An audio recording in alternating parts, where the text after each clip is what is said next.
All right, everyone, I'm going to show you now how to start to sketch out our monochromatic polygon shape animals. So you're going to first start with 2 worksheets. Whatever animal you choose, you need to find a large sheet of paper and a small sheet of paper that matches. We will talk about the small sheet next. We're going to first talk about this large sheet. You also need a big white piece of paper. This is where we're going to draw on. What you're going to do first, put your white paper aside and just have your worksheet of your animal. I'm going to show you how we take these lines and we're going to make an image transfer. That means I'm going to take this printed and I'm going to start to draw it by transferring it. So on the back of your worksheet, you're going to find this charcoal at your table. It's a really dark kind of chalk. You're just going to take this and spread it out all over the back of your paper.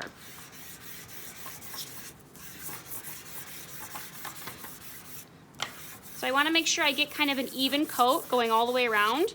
I don't need too much, just a light coating here, but make sure it's even all the way in the back. I can even kind of spread it out with my hands to make sure it's really even here. Okay, if I want to wipe my hands off before I get my clean white paper, that's fine. I have my white paper now. I'm going to put that down and I'm going to put my image on top.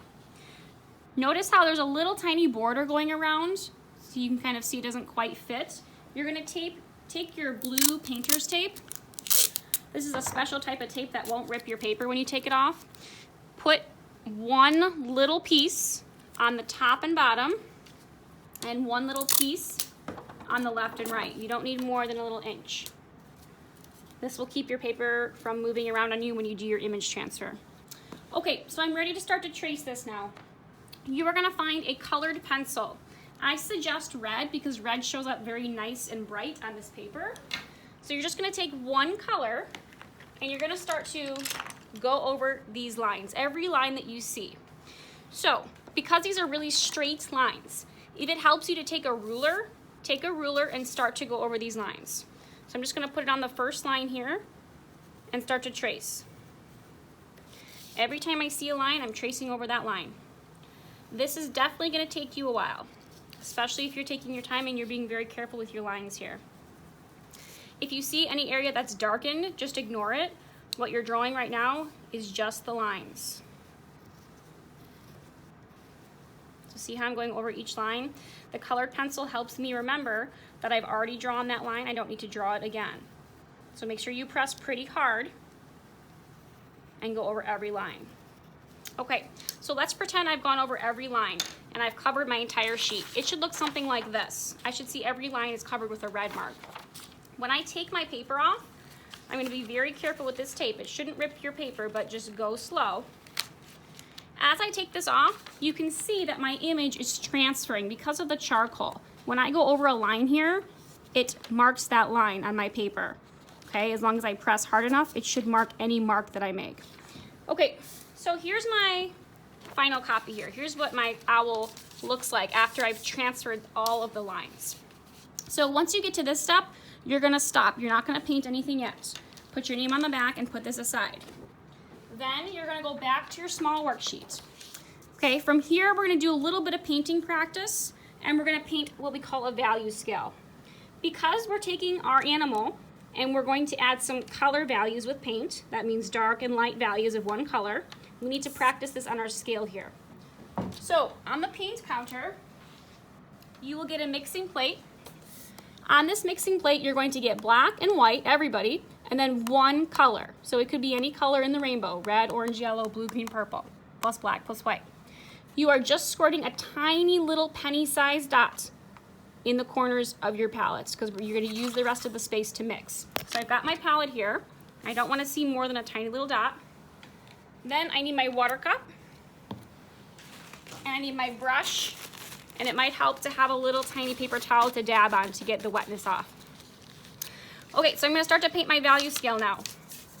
Your value scale always starts with white, and then it moves into a light color, medium, dark, and then black. So that's a basic value scale. So I'm just going to take white and then paint the first box. Okay, once I painted the first box white, the next box is a light value. So I'm going to take a little bit of white and I'm going to take a little bit of my color and mix it into the white. So what I've just created here is a light value of red. It's kind of look like pink. Pink is just red plus white. So this is a light value of red. I'm going to put it in the light value box. Okay, once I have that, I can wash my brush off. Now, in the middle here, in the very middle, you're just going to do a medium value. So that is just your color. It's not anything mixed into it. So that, for me, would just be red. Nothing mixed into it. That's a medium value. It's right in the middle of dark and light. Okay, moving on, I'm going to fill in the dark value box. So that would be my color plus black. So I'm just going to take my color here. And now I'm not going to take a lot of black. Black is a very overpowering color. So I'm just going to take a little dot of black to start, not more than that, and mix it into my red and see what happens. So I should be making kind of like a maroon color, or a dark red.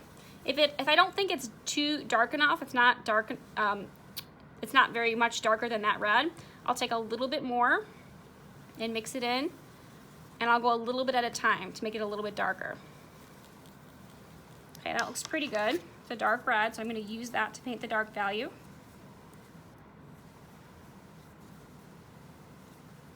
All right, wash my brush off, and then finally, the last box is always going to be black, so I just take black by itself and paint the black box. Okay, so that's a basic value scale from light to medium to dark.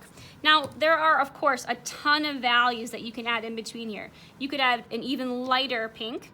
You could add an even darker red. So there's a ton of values that can go in between here. When you look at your animal on your worksheet, you can see all these values. You can see where the dark values are.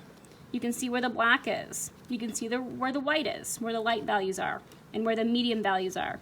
Medium is usually a gray. So this is your guide to look at when you paint your animal. So if you finish this, you're going to put your name on it,